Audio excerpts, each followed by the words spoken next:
This powerful Imperial warship could single-handedly destroy a planet. At this moment, 2 innocent planets were undergoing indiscriminate attacks by hundreds of warships. It was almost a genocide. Not long ago, the outer Imperial planets of Anna and Reese had a conflict over resource extraction. The Imperial investigator sent to mediate was also killed in the crossfire between the 2 sides. The envoys from both nations immediately went to the capital, Chando, hoping to distance themselves from the incident and gain the support of the Emperor. After presenting their precious gifts, the Emperor did not directly state his position but asked both parties to wait patiently. Unexpectedly, disaster quietly struck. A planet symbolizing the glory of the Empire suffered a premeditated terrorist attack and was completely destroyed. Over 100 million people perished in the disaster. This undoubtedly posed a severe test to the Imperial rule. After investigation, it was discovered that before detonating the bombs, 2 heretics recited prayers in the languages of these 2 planets, respectively. Although this could not directly prove the involvement of the 2 planets in the attack, the corpses of hundreds of thousands of victims were still floating in space at the time. The public needed an explanation as soon as possible.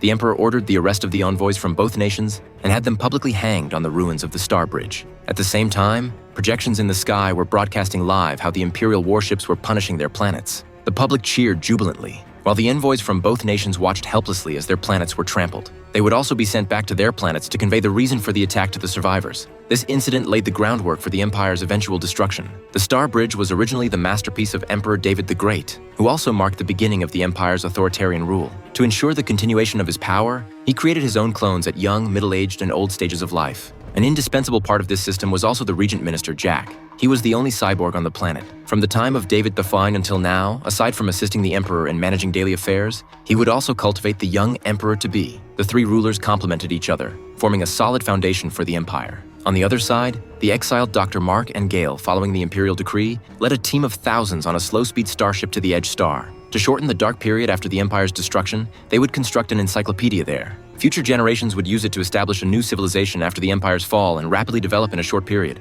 This long journey would take 878 days, and the team would make corresponding preparations for the upcoming landing and research on the starship. They had to pass all the simulation training because the planet was not only desolate, but also fraught with hidden dangers. On this day, the Doctor and his adopted son, who was also his assistant, had a heated argument. The Doctor publicly humiliated him and laughed it off. Shortly after, tragedy struck. The young and strong assistant killed the Doctor. Gale, who hurried over, witnessed everything. Before he could figure out the situation, the assistant took the opportunity to take a device from behind the Doctor's ear. He then put Gale into a hibernation pod and sent him into space. Could the great mathematician, Dr. Mark, who could predict the rise and fall of empires, not even grasp his own fate? Or was all of this part of the Doctor's plan?